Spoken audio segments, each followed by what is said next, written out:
Hi everyone. Today's topic is configuration versus conformation. Configuration versus conformation. You know what are stereoisomers? That is, stereoisomers are isomers which are different in terms of their difference in the spatial arrangement. Okay, they are different. Isomers are different because of the change in their spatial arrangement. And what about this change in spatial arrangement? This change in spatial arrangement can be due to the change in configuration, or it may be due to change in conformation, isn't it? The change in spatial arrangement may be due to change in configuration or change in conformation. So, we must first know what is the difference between, or what is this configuration and conformation, in order to study in detail about stereoisomers. Okay, so in this class I am going to discuss about configuration and conformation. First we can look at the example for configuration, that is bromochlorofluoromethane. Bromochlorofluoromethane, here it is fluorine, chlorine, bromine, hydrogen. This is bromochlorofluoromethane. If I take the mirror image of this compound, here it is fluorine, chlorine, bromine, hydrogen. This is a mirror image of this compound. And they are not superimposable each other. They are not superimposable each other at any way. That means they have different configuration. These two have different configuration. They are different molecules. Their relative positions of atom is different. Okay, that means they have different configuration. In the case of 1,2-dichloroethane, here it is chlorine, here it is hydrogen, here it is hydrogen. This is 1,2-dichloroethane. This is a staggered conformation, and in the staggered conformation, this is an anti-staggered conformation. Here it is chlorine, here it is hydrogen, here it is hydrogen. Suppose here it is chlorine, here it is hydrogen, here it is hydrogen. This is again the staggered conformation, but this is the gauche staggered conformation of 1,2-dichloroethane. Here it is chlorine, here it is hydrogen, here it is hydrogen, here it is hydrogen, here it is chlorine, here it is hydrogen. This is again the staggered, gauche staggered conformation of 1,2-dichloroethane, and these two look like mirror images, isn't it? These two look like mirror images of each other. And these are all, we can say these are all conformations, different conformations or different conformational isomers. Why? Because we can obtain this compound by simple rotation of the sigma bond. If I rotate this sigma bond, what happens? This chlorine comes here, this hydrogen comes here, and this hydrogen comes here. Okay, I will get this compound. Chlorine comes here, this chlorine comes here, and this H1 comes here, and this H2 comes here. Okay, so by simple rotation of the sigma bond, I can get this compound. But in the case of simple rotation of any of the bond, does not make, or it will not make this compound. So that is some basic difference between configuration and conformation. So these are molecules, these are compounds having different configuration, these are all compounds having different conformation. Okay. Then another example, in the case of, we can consider a double bonded compound. For example, 1,2-dichloroethylene, 1,2-dichloroethylene.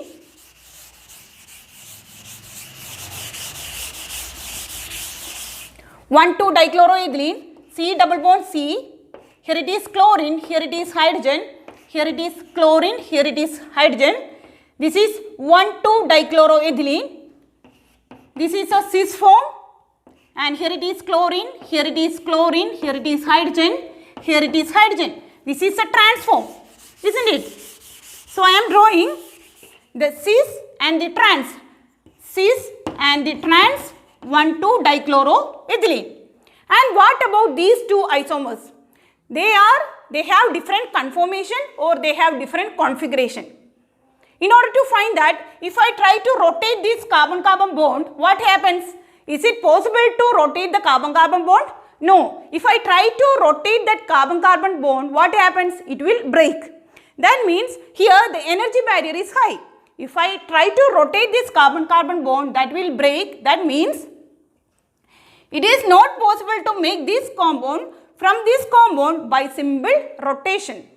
Okay. It is not possible to make the trans isomer from this cis isomer by simple rotation. So, it couldn't be, it is not possible to orient this into conformational isomer. So, in other way, we can find that the bond angle, that is here it is chlorine 1 C1 C2. Look at this bond angle, chlorine 1 C1 C2, or sorry, and this chlorine 2 C2 C1 bond angle, this chlorine 1 C1 C2 bond angle and Cl2 C2 C1 bond angle. If I look at this bond angle and when we compare this bond angle to here, that is chlorine 1 C1 C2 and this chlorine 2 C2 C1, what is the difference? We can see that there is a difference in bond angle. Here this bond angle and this bond angle, here this is a bond angle and this is a bond angle, and here the bond angles have different sign. If I measure the bond angles, here there is a difference in the sign of the bond angle, but here there is a similar sign in bond angles. So there is a change in bond angle. So in terms of bond angle also, we can categorize the compounds into, or we can categorize the isomers into different configuration or different conformation. So here there is a difference in bond angle, so we can categorize into isomers having different configuration, because generally in the case of configuration there is no change in bond angle. Sorry, in the case of configuration there is a change in bond angle. In the case of conformation, there is no change in bond angle in the case of conformation. In the case of conformation, there is only change in torsion angle. Torsion angle. What do you mean by torsion angle? Torsion angle is same as that of a dihedral angle. Dihedral angle you are heard in mathematics, that is same. Dihedral angle, that is the word torsion angle is used in stereochemistry. Okay. So in the case of conformation, there is a change in torsion angle only. There will not be any change in bond angle. So here there is a change in bond angle. So these isomers can be categorized into isomers having different configuration. Okay, isomers having different configuration. Then another example,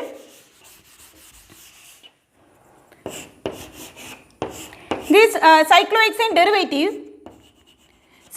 derivative 1,2-dimethyl cyclohexane.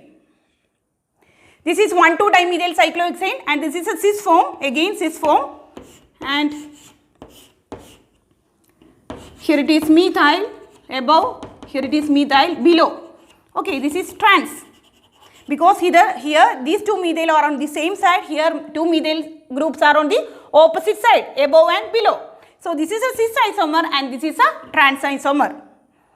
And similarly, from the this example, from here also we can, from the first look, we can get it clear that they are having different configuration. Why? Because definitely they have different bond angle. Here these two are above, these are above the plane, so their bond angle is different from the trans isomer. One is above and one is below. So they are definitely, their bond angle is different. That means they have different configuration. They have different configuration. But if I am taking one of the isomer, for example, if I am taking this cis isomer, two methyl groups are on above the plane, and if I am drawing the chair conformation, the cyclohexane ring that you studied this thing, that is cyclohexane ring, this is a 6-membered ring. It can exist in a chair form or it can exist in a board form. It can exist in a board form or it can exist in a chair form. And if I am consider this chair form, 1,2-dimethyl cis 1,2-dimethyl cyclohexane, both are pointing upwards. So this is suppose methyl axial, so here it become equatorial. Why? Because I need to put both on above the plane, so it is above, here also above, so axial, equatorial. So this is 1,2-dimethyl cyclohexane, cis 1,2-dimethyl cyclohexane, and I can draw this conformation in this way also, that is like this. Here this is pointing down downwards, here it is pointing upwards. Here what I am doing is I am flipping the bond. Simply like rotating, in the case of cyclic systems we use the word flipping, instead of rotating we use the word flipping. Flipping means pushing the bond. So if I push the bond, here push the bond, what happens? This will come down and this will go up. And this methyl, axial methyl now become equatorial, and this equatorial methyl now become axial. Here also both are going up because same direction, that is cis. So these are isomers. These are also isomers. 1,2-dimethyl, cis 1,2-dimethyl cyclohexane. And here they are conformational isomers. Cis and trans are configurational isomers. In cis, these two are called conformational isomers because here there is no change in bond angle. When we compare this bond angle and this bond angle, even though there is a small change in bond angle, that is not relevant here in terms of torsion angle. So when we compare these two, there is a change in torsion angle or there is a change in dihedral angle, but there is no change in bond angle. So these two isomers can be categorized into, or they belongs to isomers having different conformation. But basically by looking upon the double bond, or by looking the rotation of the single bond, it is not the actual thing for predicting the configuration or conformation.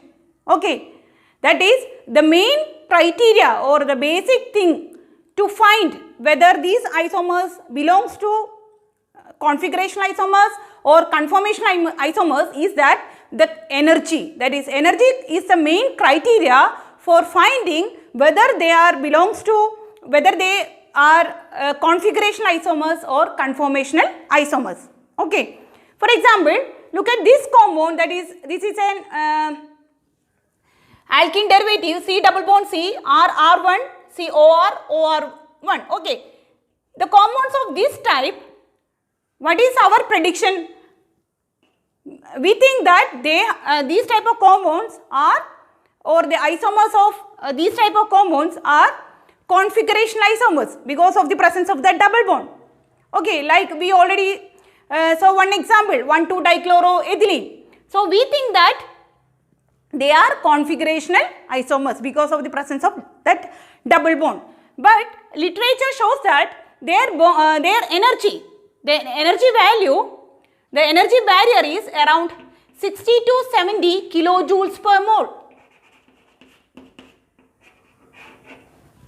Energy barrier is only 60 to 70 kilojoules per mole. That is not too much of energy barrier. It is not a too much of high energy barrier.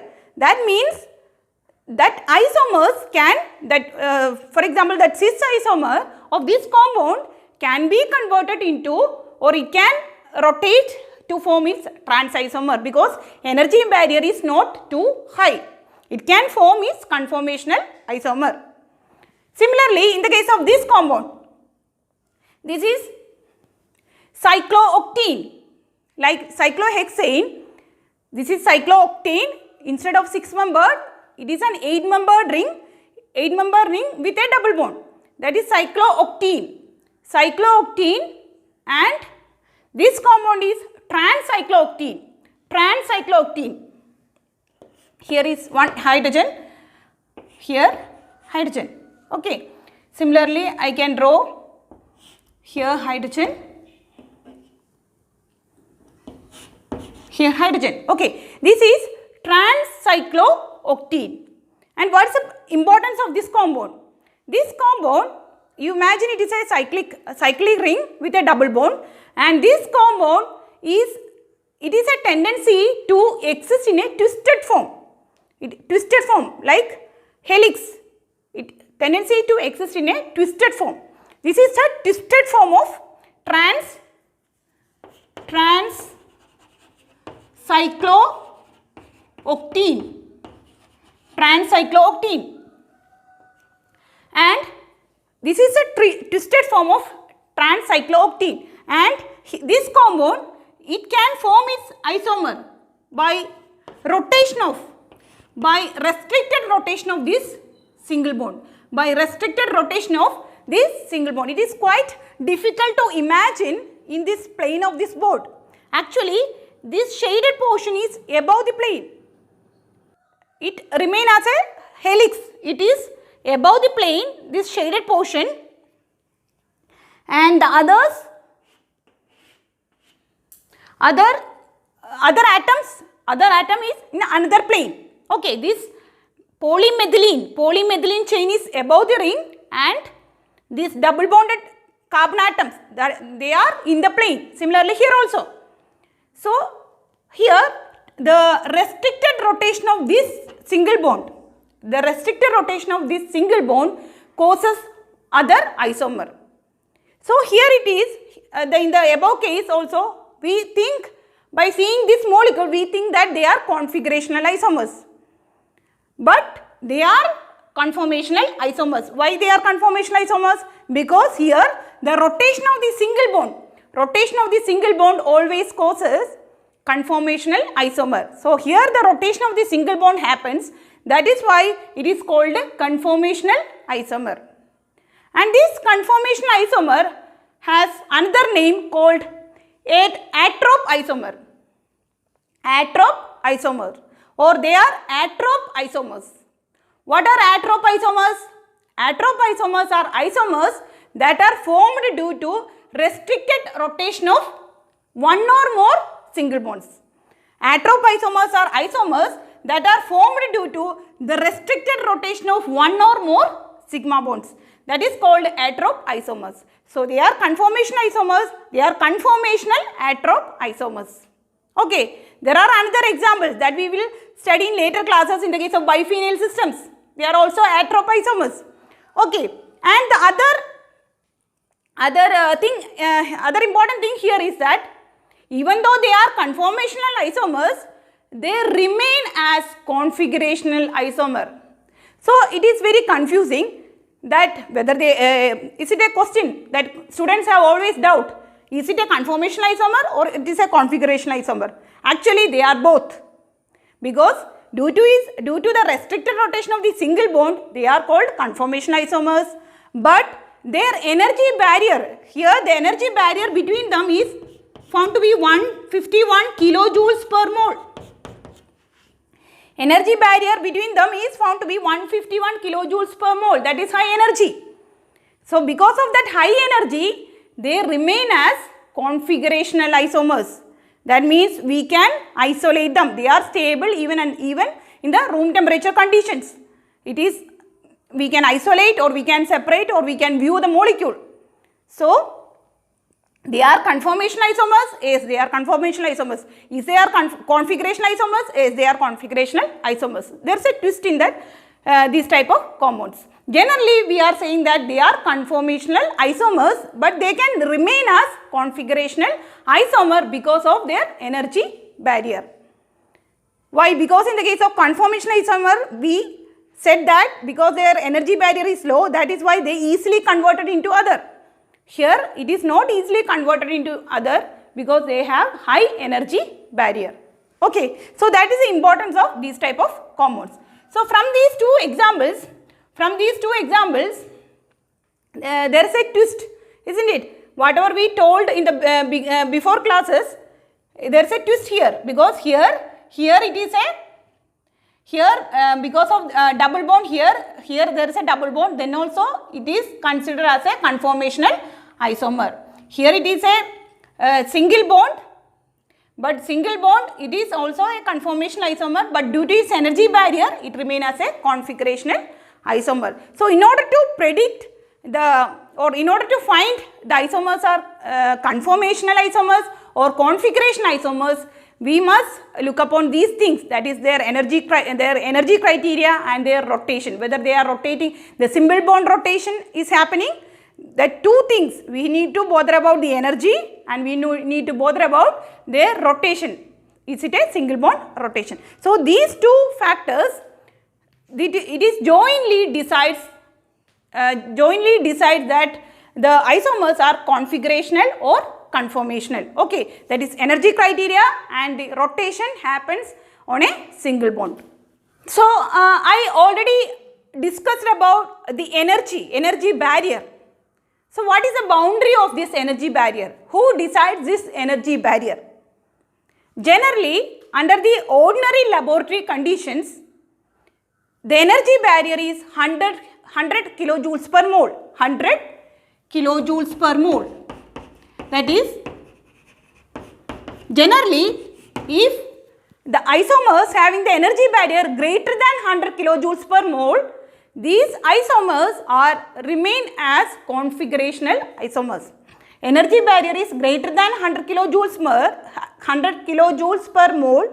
That is why in the last example, in the case of trans-cyclooctene, we saw that the energy barrier is 151, that is greater than 100. So, if the energy barrier is greater than 100 kilojoules per mole, that isomers belongs to configurational isomers or they have different configuration.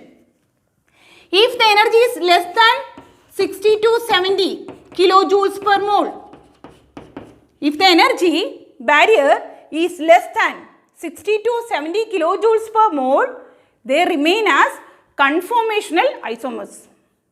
Okay, or they are conformational isomers. The term is called conformers. Another word, conformers. Conformational isomers are called conformers.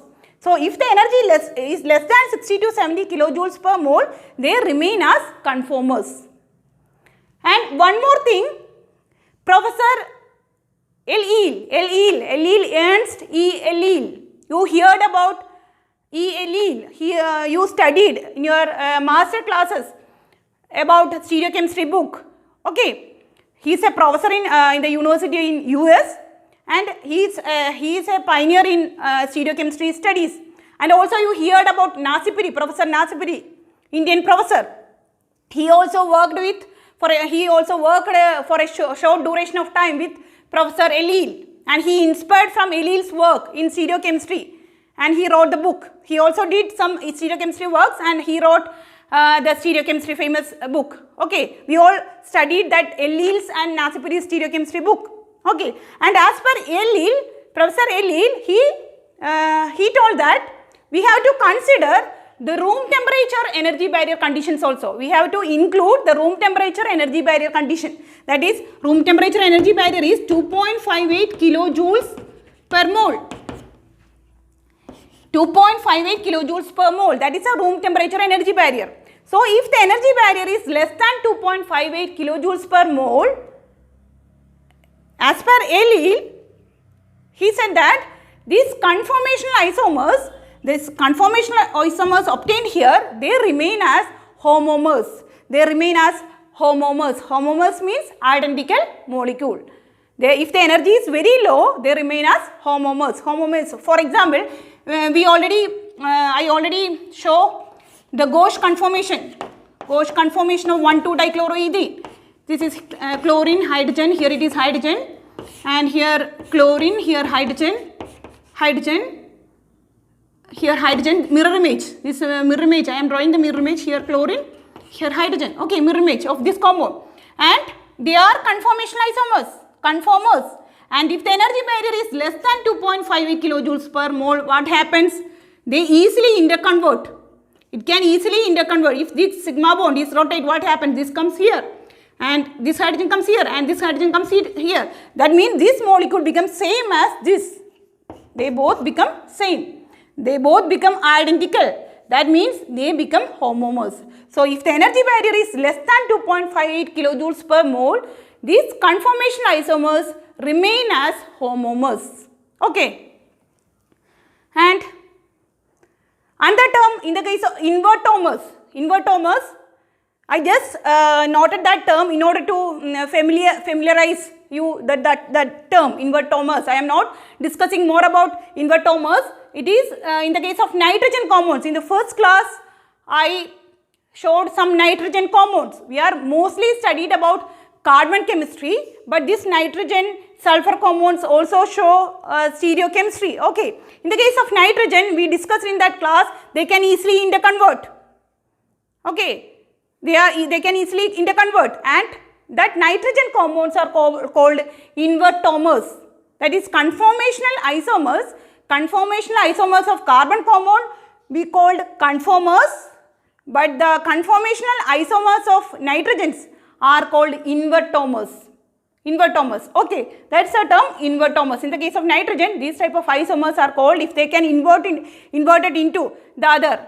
If the energy barrier is low, they easily interconvert, and that isomers are called invertomers. Another thing I want to include, and why I want to include under this heading configuration and conformation, is static stereochemistry and dynamic stereochemistry. Static stereochemistry and dynamic stereochemistry. This static stereochemistry actually talks about the stereochemistry of the molecule. Static stereochemistry talk about the stereochemistry of the molecule, that is its energy of the molecule, or its properties, or its physical properties, or its spectral properties. Okay, that is static stereochemistry. And in dynamic stereochemistry, it talks about the stereochemistry of the reaction. Stereochemistry of the reaction. It talks about the stereochemistry of the reaction. That is, what are the stereochemical requirement for a reaction, or what are the outcome of the stereochemistry of what are the outcome of the reaction. Okay, so dynamic stereochemistry talks about the stereochemistry of the reaction, while the static stereochemistry talks about the stereochemistry of the molecule. And this static stereochemistry deals with static stereoisomers or residual stereoisomers, and this dynamic stereochemistry, it deals with dynamic stereoisomers. Okay, dynamic stereoisomers. So this configuration and conformation, we can put this configuration and conformation into this, or we can factorize this into this. So configuration will goes to, or configuration isomers belongs to, configurational isomers will belongs to static stereochemistry, and these conformational stereoisomers belongs to dynamic stereochemistry, or we can say these configurational isomers are residual stereoisomers, and these conformational isomers are dynamic stereoisomers. Why that term? That term itself is clear. Okay. This configuration, because their energy barrier is high. Energy barrier is high. So we can isolate these configurational isomers, or we can separate these configurational isomers under the ordinary laboratory conditions, or we can identify or we can view the molecule using the normal ordinary laboratory equipments.